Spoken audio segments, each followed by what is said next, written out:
नमस्कार दोस्तों, all T तैयारी चैनल में आप सभी साथियों का फिर से एक बार स्वागत है। साथियों, आप सभी के लिए लगातार प्रयासरत हूँ और आप सभी बिहार में अब शिक्षक बनेंगे और गरीब बच्चों को गुणवत्तापूर्ण शिक्षा देंगे, ये बहुत ही अच्छी बात है।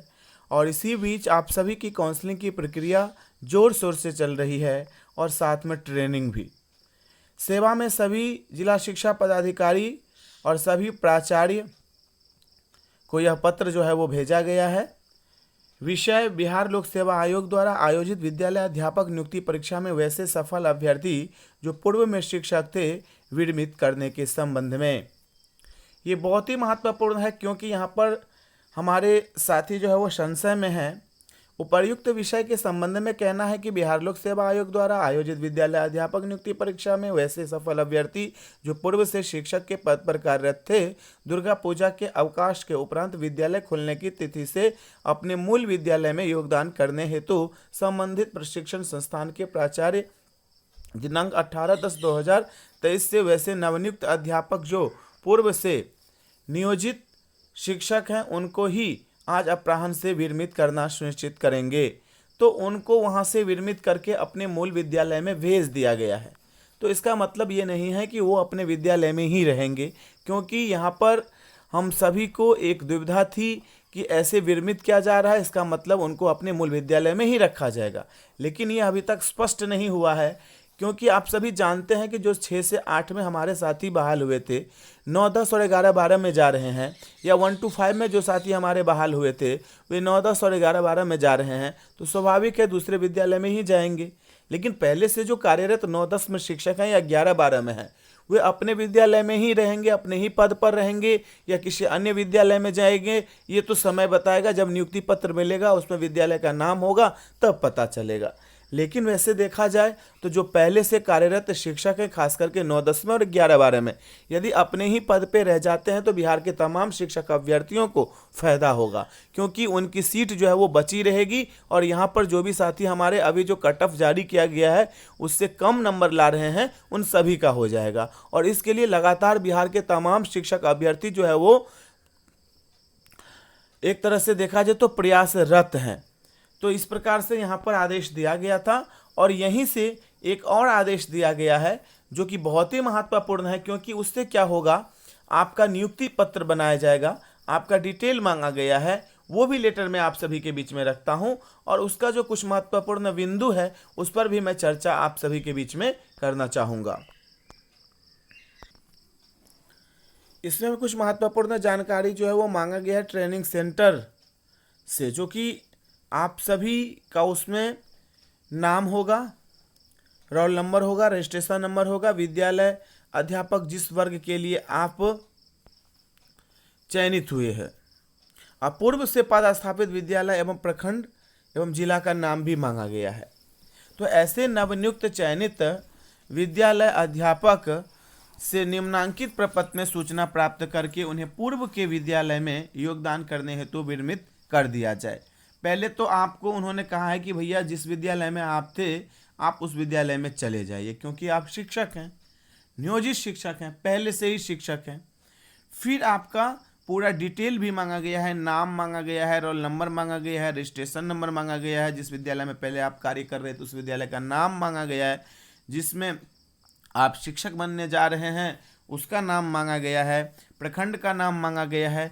इससे ये पता चलेगा कि भाई नियोजित शिक्षक कितने जो है वो 9, 10 में सीट लेने जा रहे हैं या 1 to 5 में लेने जा रहे हैं या 11, 12 में लेने जा रहे हैं। और जहाँ तक मुझे जानकारी है कि नियोजित शिक्षक 40,000 से ऊपर ही सीट ले रहे हैं, चाहे 1 to 5 की बात करूँ, चाहे 9, 10 की बात करूँ, चाहे 11, 12 की बात करूँ।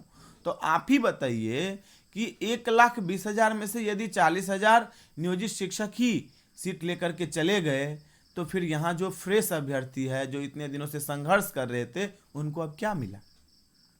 सरकार को ये नीति स्पष्ट करनी चाहिए कि भाई ऐसे आप क्यों कर रहे हो। एक तरफ आप दिखा रहे हो कि मैंने 1.5 लाख शिक्षकों की बहाली कर दी, और एक तरफ आपके जो गरीब बच्चों को पहले से शिक्षक मिली हुई थी 1 to 5 में, 6 to 8 में, वो तो आप जा रहे हैं 9, 10, 11, 12 में, तो यहाँ से हटा के आप वहाँ उनको दे रहे हो। तो एक तरफ खाली, दूसरी तरफ आप कह रहे हो कि मैं भर रहा हूँ। इसको भरा हुआ नहीं समझा जाएगा, इसको तो खाली ही समझा जाएगा, क्योंकि आपने 1 to 5 के शिक्षक को हटा करके 9-10 में दिया है या 11-12 में दिया है, या 6 से 8 के शिक्षक को हटा के आपने 9-10 में या 11-12 में दिया, तो आपका पद तो यहाँ पर खाली हो गया, आपको सैलरी भी ज़्यादा नहीं देना होगा। तो ये सब सरकार की जो एक नीति है वो हमारे तमाम शिक्षक अभ्यर्थियों को घेर के रखेगी, और इस नीति के खिलाफ हमारे बिहार के तमाम शिक्षक अभ्यर्थी अब आंदोलन भी करेंगे। आप बोलिएगा कैसे? तो देखिए, रिजल्ट जो जारी किया गया उसमें एक शिक्षक अभ्यर्थी को 3 जगह रिजल्ट दे दिया गया है। ऐसे शिक्षकों की संख्या लगभग 10,000 है, और उधर 40,000 हमारे नियोजित शिक्षक ले जा रहे हैं सीट। तो आप बताइए, 50,000 तो वैसे ही चला गया। तो इन सब बातों पे विभाग का ध्यान जो है वो आकर्षित करना है हम सभी को, और जो भी साथी हमारे सफल हुए हैं उनके ऊपर में कोई टीका टिप्पणी करने की यहाँ पर बात नहीं है। उनको ऑल टीटी तैयारी चैनल की तरफ से भविष्य के लिए जो है वो शुभकामना भी है और बधाई भी है। तो मैं इस बात का चर्चा करूँगा कि यहाँ पर नियुक्ति पत्र बनाने की तैयारी चल रही है, और दूसरी तरफ विद्यालय से जो शिक्षक जा रहे हैं, स्वाभाविक है यहाँ पर सीट जो है वो क्या होगा, घटेगा, और उनके विद्यालय में भी क्या होगा, सीट घटेगा। दोनों तरफ वही है, फायदा यहाँ पे कहीं से भी नज़र हमें नहीं आ रहा है। तो आप सभी लगातार काउंसलिंग करवा रहे हैं, आप सभी को पहले जो भी दिक्कतें आ रही थी अब वैसे दिक्कत नहीं आ रही है, और ये काम जो है वो जल्द से जल्द जो है वो पूरा हो जाएगा। लेकिन वेटिंग लिस्ट कब आएगा, वेटिंग लिस्ट कब आएगा, इसको लेकर के हम सभी प्रयासरत हैं, और हमें जहाँ तक लगता है कि वेटिंग लिस्ट तो आना ही चाहिए, क्योंकि इस बात से अतुल प्रसाद जी अवगत हैं कि हमने लगभग 15,000 रिजल्ट जो है वो कम दिया है। तो 15,000 जो रिजल्ट उन्होंने कम दिया है, तो 15,000 रिजल्ट देना चाहिए, विषयवार देना चाहिए, क्योंकि उन्होंने पहले भी कहा है कि जो अपना कट ऑफ पार कर रहे हैं उनकी नौकरी लगभग लगने जा रही है। पक्की कभी नहीं बोला है, पक्की होगा भी कैसे, क्योंकि सोशल साइंस में तो लगभग साथी हमारे कट ऑफ पार कर रहे हैं।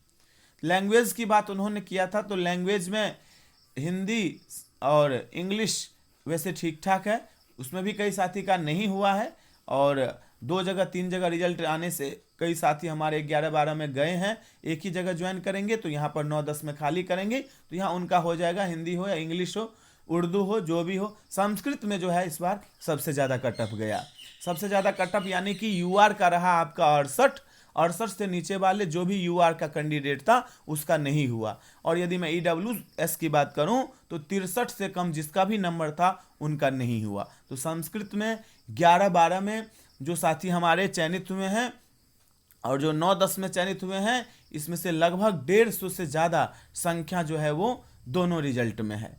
तो ये इस पे रिजल्ट आनी चाहिए। और 54 ठो कैंडिडेट बाहर वाले थे, उसमें से अब कितने आए हैं, 50 आए हैं कि 45 आए हैं या 40 आए हैं, उनको भी जोड़ दिया जाए तो स्वाभाविक है उसकी संख्या भी बढ़ेगी। और कुछ ऐसे भी साथी हैं जिन्होंने गलत प्रमाण पत्र दे करके इसमें फॉर्म अप्लाई किया था, जैसे एसटीटी 2019 में कहा गया था कि आपका बीएड कंप्लीट होनी चाहिए, तो कई साथी हमारे अपेयरिंग में थे, गलत जानकारी दे करके बीएड कर लिए, और फॉर्म अप्लाई के बाद उनका जो है वो रिजल्ट आया। यानी कि आपको ये पता होगा कि ये परीक्षा तो फंसती गई, एक बार इसका पेपर लीक हो गया, फिर उसके बाद ऑनलाइन माध्यम से हुआ, 21 में जाके कंप्लीट हुआ, तब तक तो आपका बीएड वैसे हो गया था, इसमें कोई दोहराई वाली बात नहीं है। लेकिन जब फॉर्म अप्लाई किया जा रहा था तब आपका 1 ईयर ही बीएड हुआ था, दूसरे ईयर में आप थे। तो इस प्रकार से जो भी साथी हमारे हैं उनको भी बाहर एक तरह से निकाला जाएगा। और यदि आप सोचेंगे कि मैं इधर उधर करके अभी नौकरी ले लेता हूँ तो ले लीजिए, कोई दिक्कत नहीं है मुझे इससे, लेकिन भविष्य में आपको दिक्कत होगा,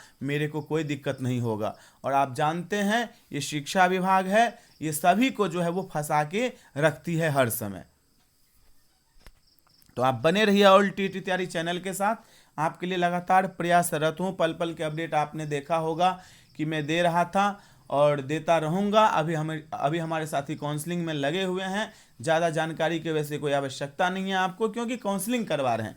कोई फिर विशेष जानकारी होगी तो आपको दिया जाएगा। आप बने रहिए ऑल टीटी तैयारी चैनल के साथ, पल पल का अपडेट आप सभी को देता हूँ, देता रहूँगा, विश्वास दिलाता हूँ। अभी के लिए इतना ही, फिर मिलते अगले वीडियो में। धन्यवाद साथियों।